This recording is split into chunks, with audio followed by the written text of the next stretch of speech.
Hello guys, welcome back to our channel. എല്ലാവരും സുഖമായിട്ടിരിക്കുന്നു അല്ലേ? നമ്മൾ കുറേ ദിവസമായില്ലേ ഒരു ലോങ് വീഡിയോ ഇട്ടിട്ട്. എന്നാൽ പിന്നെ ഇന്നൊരു ഡേ ഇൻ മൈ ലൈഫ് ആയിക്കോട്ടെ, കമ്മൂസിൻ്റെ വക. അപ്പം ഇന്ന് രാവിലെ തന്നെ ഞങ്ങളിപ്പോൾ ഒരു പുതിയ ശീലം തുടങ്ങിയിട്ടുണ്ട് കേട്ടോ. അത്തം തൊട്ട് തിരുവോണം വരെ ഞങ്ങൾ അത്തപ്പൂ ഇടാനുള്ള ഒരു പ്ലാനൊക്കെ ആയിരുന്നു.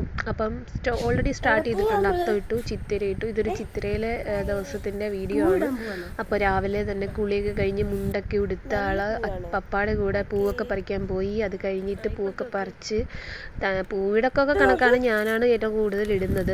പിന്നെ അവൾക്ക് ഇതൊക്കെ ഒരു എക്സ്പീരിയൻസ് ആകട്ടെ എന്ന് കരുതിയിട്ട് നമ്മൾ പിടിച്ചിരുത്തി കൊണ്ടുവരുന്നുണ്ട്. പിന്നെ ആശാട്ടിക്ക് പൂ പറിച്ച് കളിക്കാൻ ഭയങ്കര ഇഷ്ടമാണ്. അപ്പം നിങ്ങൾക്കിത് കാണുമ്പോൾ തന്നെ അറിയാം അതിൻ്റെ ഒരു സന്തോഷമൊക്കെ ആ മുഖത്ത് കാണുന്നുണ്ട്. പൂ പിച്ചിക്കീറി ഇട്ടെന്നൊക്കെയാണ് ആൾ പറയുന്നത്. അപ്പോൾ ഇതാണ് നമ്മളുടെ ചിത്തിര ദിവസത്തെ അത്തപ്പൂ. അതിൻ്റെ ഒരു ഷോർട്ട് വീഡിയോ ഞാൻ ഓൾറെഡി ഇട്ടിട്ടുണ്ടായിരുന്നു. അപ്പം ഇന്നത്തെ ദിവസം നമുക്ക് ഇന്നൊരു യാത്രയുണ്ട് കുറച്ച് ദൂരേക്ക്, അതായത് വെഞ്ഞാറമൂട്ടിലേക്കാണ്. വേറൊന്നുമല്ല, എൻ്റെ അമ്മയും കൊണ്ട് ഹോസ്പിറ്റലിൽ പോവുകയാണ്. അപ്പം കൺമണിയെയും നമുക്ക് കൊണ്ടുപോകാതെ വേറെ നിർവാഹമില്ലായിരുന്നു. അങ്ങനെ ഞങ്ങൾ അവിടെ നിന്ന് വീട്ടിൽ നിന്ന് തിരിച്ചു. ബ്രേക്ക്ഫാസ്റ്റ് കഴിക്കാതാണ് രാവിലെ ഇറങ്ങിയത്. അതുകൊണ്ട് തന്നെ നമ്മുടെ കൊട്ടാരക്കര എത്തിയപ്പം അവിടുത്തെ ആര്യാസ് പ്യുവർ വെജി കയറിയിട്ട് ഞങ്ങൾ 3 പേരും നല്ല 3 മസാല ദോശയൊക്കെ കഴിച്ചു. അത് അപ്പോഴത്തേക്കും കൺമണിക്കുട്ടി നല്ല ഉറക്കമായിരുന്നു. ഉറക്കത്തിൽ നിന്ന് എഴുന്നേറ്റിൻ്റെ ഒരു മൂഡ് ഓഫാണ് നിങ്ങളീ കാണുന്നത്. ആൾ ഇങ്ങനെ എന്താ പറയുക, ഒരു സൈലൻ്റായിട്ടൊക്കെ ഇരിക്കുമായിരുന്നു. അപ്പോൾ എന്തെങ്കിലും പറഞ്ഞ് ഓൾറെഡി വിശക്കുന്നൊക്കെ ഉണ്ടായിരുന്നു. അപ്പം നമ്മൾ പേരയ്ക്കൊക്കെ കരുതിയിട്ടുണ്ടായിരുന്നു. പേരയ്ക്ക ആൾക്ക് ഭയങ്കര ഇഷ്ടമാണ്. അപ്പോൾ അത് പൂളി ഇങ്ങനെ കൈ കൊടുത്തു. അപ്പോൾ കഴിച്ചുകൊണ്ടിരുന്നപ്പോൾ ഞാൻ വീഡിയോ എടുക്കുന്നത് കണ്ട് അന്നേരം ഒരു ചിരിയൊക്കെ വന്ന ആൾക്ക്. അതുവരെ ഒരു മൂഡ് ഓഫ് ആയിരുന്നു, നിങ്ങൾ കണ്ടില്ലേ.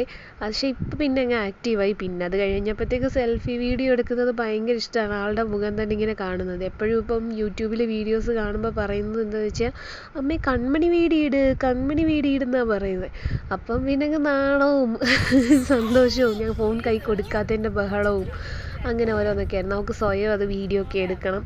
നമ്മൾ കാണിക്കുന്നതൊക്കെ കണ്ടിട്ട് കുട്ടിക്കും ഭയങ്കര ഇൻട്രസ്റ്റ് ആയി വരുന്നുണ്ടെന്ന് തോന്നുന്നു. കുഴപ്പമില്ല, നമുക്ക് നോക്കാം ഇവിടെ വരെ പോകുന്നു.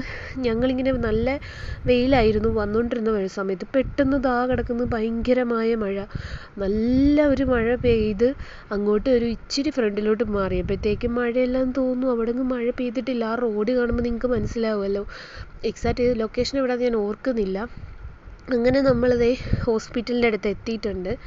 ഹോസ്പിറ്റലിൽ അകത്തോട്ട് പിന്നെ കുറച്ച് ദൂരം ഉള്ളിലോട്ട് പോകണമല്ലോ. അപ്പോൾ ഇതാണ് നമ്മളുടെ ശ്രീ ഗോകുലം മെഡിക്കൽ കോളേജ്. ഇവിടെയാണ് അമ്മയെ ചികിത്സിക്കുന്നത്. അമ്മയ്ക്ക് ഓൾറെഡി സർജറി കഴിഞ്ഞിട്ടിരിക്കുകയാണ്. അപ്പോൾ അതിൻ്റെ ഒരു റിവ്യൂ ആയിട്ട് ഇന്ന് ചെല്ലാനാണ് നമുക്ക് ഡേറ്റ് തന്നിരിക്കുന്നത്. അങ്ങനെ നമ്മൾ കാണാൻ പോവുകയായിരുന്നു, ഡോക്ടറിനെ കാണാൻ പോകുമായിരുന്നു. ഗൈനക്കിനെയും കാണണമായിരുന്നു, നമുക്ക് സർജനെയും കാണണമായിരുന്നു. അങ്ങനെ ഞങ്ങൾ ചെന്നപ്പോഴത്തേക്കും അവിടെ ചെറുതായിട്ട് മഴ പൊടിക്കാൻ തുടങ്ങിയിട്ടുണ്ടായിരുന്നു. അത്യാവശ്യം കുറച്ച് ലേറ്റായി, കാരണം നല്ല ബ്ലോക്ക് ഉണ്ടായിരുന്നു വഴിയിലൊക്കെ ഇങ്ങനെ വന്നപ്പം. ഞങ്ങൾ വീട്ടിൽ നിന്ന് ഓൾറെഡി ഒരു 8:45 ആയി ഇറങ്ങിയപ്പം. ഇവിടെ എത്തിയപ്പോൾ തന്നെ പിന്നെ കാപ്പി കുടിക്കാൻ കുറച്ച് ലേറ്റായി. അതെല്ലാം കഴിഞ്ഞ് 10:30 ആയി ഇവിടെ എത്തിയപ്പം. ഭാഗ്യത്തിന് ഒരുപാട് ഡിലേ ഉള്ള നമ്പറൊന്നും അല്ല നമുക്ക് കിട്ടിയത്. നമുക്ക് 96 കിട്ടിയത്. അവിടെ പോയി ഓൾറെഡി 75 ആയിരുന്നു. പിന്നെ അറിയാലോ, ഈ പെണ്ണിനെയും കൊണ്ട് അവിടെയൊക്കെ നടന്നാൽ അവളെ നമ്മുടെ കയ്യിലിരിക്കുന്നൊരു ഏജ് അല്ലല്ലോ ഇപ്പം. അതും ഒരു കാര്യം. രണ്ടാമത്തെ കാര്യം, അവൾക്ക് കൈയിരിക്കുന്ന ഇഷ്ടമേ അല്ല. നമുക്ക് ഒരിക്കലും എടുത്തിരിക്കാൻ പറ്റില്ല. അപ്പോൾ ഓൾറെഡി ഗൈനക് ഡിപ്പാർട്ട്മെൻ്റ് ആയതുകൊണ്ട് തന്നെ ഗർഭിണികളൊക്കെ ഇഷ്ടം പോലെ ആൾക്കാരുണ്ടായിരുന്നു. ചിലപ്പോൾ അവരുടെ മൂത്ത കുട്ടികളും അങ്ങനെ കുറേ കുട്ടികളൊക്കെ അവിടെ ഉണ്ടായിരുന്നു. പക്ഷേ ഇയാൾക്ക് കുഞ്ഞു പിള്ളേരെ കണ്ടു കഴിഞ്ഞാൽ വേറൊരു ടെൻഡൻസിയാണ് അതുങ്ങളുമായിട്ട് കളിക്കണമെന്നൊക്കെ ഉള്ളത്. പിന്നെ അവരെ എടുക്കണം, നമ്മൾ വീട്ടിൽ കൊണ്ടുപോകണം എന്നൊക്കെ പറഞ്ഞിട്ട് അങ്ങനെ അവിടെ കുറേ ബഹളമൊക്കെ ആയിരുന്നു. എന്നെ അവിടെ എത്രയോ ഇട്ട് ഓട്ടിച്ചു. അവിടെ അത്തപ്പൂവൊക്കെ ഇട്ട് വെച്ചിട്ടുണ്ട്. അവിടെ ഓരോ ഡിപ്പാർട്ട്മെൻറ്റിലും അവർ അത്തപ്പൂ ഇട്ടിട്ടുണ്ട്. അത് കഴിഞ്ഞ് നമ്മൾ സർജനെ കാണാനിരിക്കുന്ന സ്ഥലത്തെ അത്തപ്പൂവാണിത്. അപ്പം അമ്മയും പപ്പയും അവിടെ വെയിറ്റ് ചെയ്തിരിക്കുകയാണ്. ആൾക്ക് ഇതിനകത്തൊന്ന് കയറി മെതഞ്ഞാൽ കൊള്ളാമെന്നുണ്ട്. ഓരോരുത്തർ വരുന്നവരെല്ലാം ഇങ്ങനെ വിരട്ടി പോകുന്നുണ്ട്. അപ്പോൾ അതിൻ്റെയൊക്കെ ഒരു ഇറിറ്റേഷൻ ആൾക്ക് കാണുന്നുണ്ട്. മാത്രമല്ല വേറെ കളിക്കാനായിട്ടുള്ള എൻ്റർടൈൻമെൻറ്റ്സ് ഒന്നും ഹോസ്പിറ്റലിലില്ലല്ലോ. അങ്ങനെ ഇരുന്നപ്പോഴാണ് നമുക്ക് വെയിറ്റ് നോക്കുന്ന മെഷീൻ കിട്ടിയത്. ആശാട്ടിക്ക് അത് ഭയങ്കര ഇഷ്ടമുള്ളൊരു സാധനമാണ്, കാരണം വീട്ടിൽ ഓൾറെഡി വെയിങ് മെഷീനുണ്ട്. അപ്പോൾ അതിനകത്ത് കയറി നിന്നിട്ട് ഇങ്ങനെ താളം ചവിട്ടുകയാണ്. എന്തോ ഭാഗ്യത്തിന് 10 കിലോ ആയിട്ടുണ്ട്. അതാണൊരു സമാധാനം. കണ്ടാൽ അത്രയൊന്നും തോന്നില്ലെങ്കിലും അത്രയും ഉണ്ട് ഭാഗ്യം. ഇങ്ങനെ പിന്നെ അവിടെ എല്ലാം ഇങ്ങനെ തേരാപ്പാര നടന്ന് ഞാൻ അവളുടെ പുറകെ തന്നെ ഇങ്ങനെ നടക്കുകയാണ്. കാരണം ഡോക്ടർ ഓൾറെഡി അന്ന് ലീവായിരുന്നു. നമുക്കന്ന് സർജന് ശരിക്കും പറഞ്ഞാൽ ഒ പി ഇല്ല, ഗൈനക്കിൻ്റെ ഒ പി ആയിരുന്നു റിവ്യൂ ഉള്ളത്. പക്ഷേ സർജനെയും കൂടെ നമ്മൾ കാണാം എന്ന് കരുതിയാണ് അവിടെ നിന്നത്. അപ്പോൾ നമ്മൾ കാണുന്ന സർജൻ ലീവ് ആയതുകൊണ്ട് നമ്മളോട് വെയിറ്റ് ചെയ്യാൻ പറഞ്ഞു. പിന്നെ അവരുടെ അസിസ്റ്റൻ്റ് ആരോ വന്നിട്ടുണ്ടായിരുന്നു, അമ്മയെ പരിശോധിച്ചു. അത് കഴിഞ്ഞിട്ട് നമ്മൾ അവിടെ നിന്ന് കണ്ട് ഓക്കെ ആക്കി ഇറങ്ങിയിട്ടുണ്ട്.